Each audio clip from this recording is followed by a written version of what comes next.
हाँ मां, इब्रार जी शादी थी वई? हाँ पुट, ख़ैर सां शादी थी वई। पर माजिद तूं छो कोन आहे? अदो आबिद या तो गुलाब हर हर तुंहिंजो पुछनि पिया। बस मां ज़रूरी कमु थी पियो तॾहिं कोन आयुसि। पुट, मारो टी शादी खां वधीक तोखे ॿियो कहिड़ो कमु ज़रूरी हुयो? अम्मा शादी में तूं वई हुई, अमीना वई हुई, राशिद हुयो, ऐं जेकॾहिं मां न आयुसि त कहिड़ी वॾी ॻाल्हि थी। पर पुट, तूं वॾो आहीं, तुंहिंजो अचणु ज़रूरी हुयो, पर तूं कोन आई। पर पुट, केॾी महिल वञी इब्रार खे वञी शादी जूं मुबारक ॾेई अचिजे, न त मामो आबिद ॾुख कंदो। हा मां बि वेंदुसि। पर राशिद किथे आहे? अमीना, राशिद खे त ॾिसी वठि। अदो राशिद त दुकान ते वियो आहे। छो पुट, राशिद में कमु हुई छा?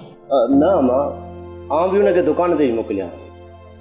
भला अम्मा इहो मूंखे ॿुधाए त घोट सुहिणो हुयो या कुंवार? पुट, ॿई मोर आहिनि।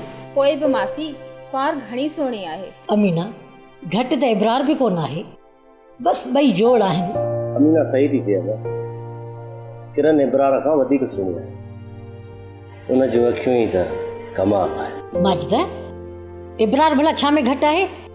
घटि त इब्रार कोन्हे अम्मा, पर किरन जी ॻाल्हि बि आहे। हा मासी, किरन त हुअं बि सुहिणी हुई, पर वनवाह में विहण खां पोइ वधीक सुहिणी पई लॻे। उनजे मुंहं में चिटाए ॾिस त अखियुनि मां पाणी पई कढे।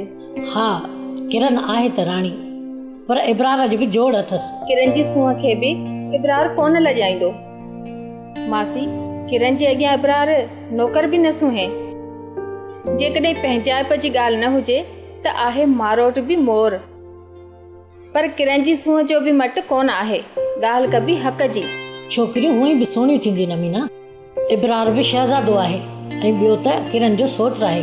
भला उन खां वधीक ॿियो कहिड़ो मट आहे उनजो? अम्मा हिकु ॻाल्हि पुछां, पर जवाबु सही ॾिजांइ। हा, कहिड़ी ॻाल्हि आहे पुट?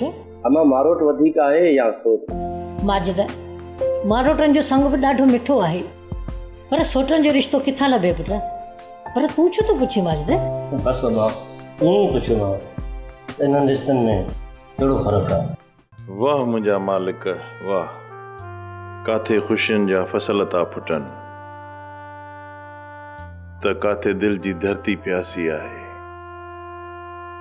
काथे शादियुनि जूं शरनायूं थियूं वॼनि त कंहिंजे मन में महबूब जी पेशानीअ जे पसण जी आस आहे। एतिरनि ॾींहंनि खां दिलबर जे दीदार लाइ हिन जाइ ते अची थो बीहां, पर उन जे रूह में रहम नथो पए त का असांजी सार लहे ऐं नई मां पंहिंजे दिलि खे पले थो सघां। दिलि जे हथां मजबूर साबिर करे त छा करे।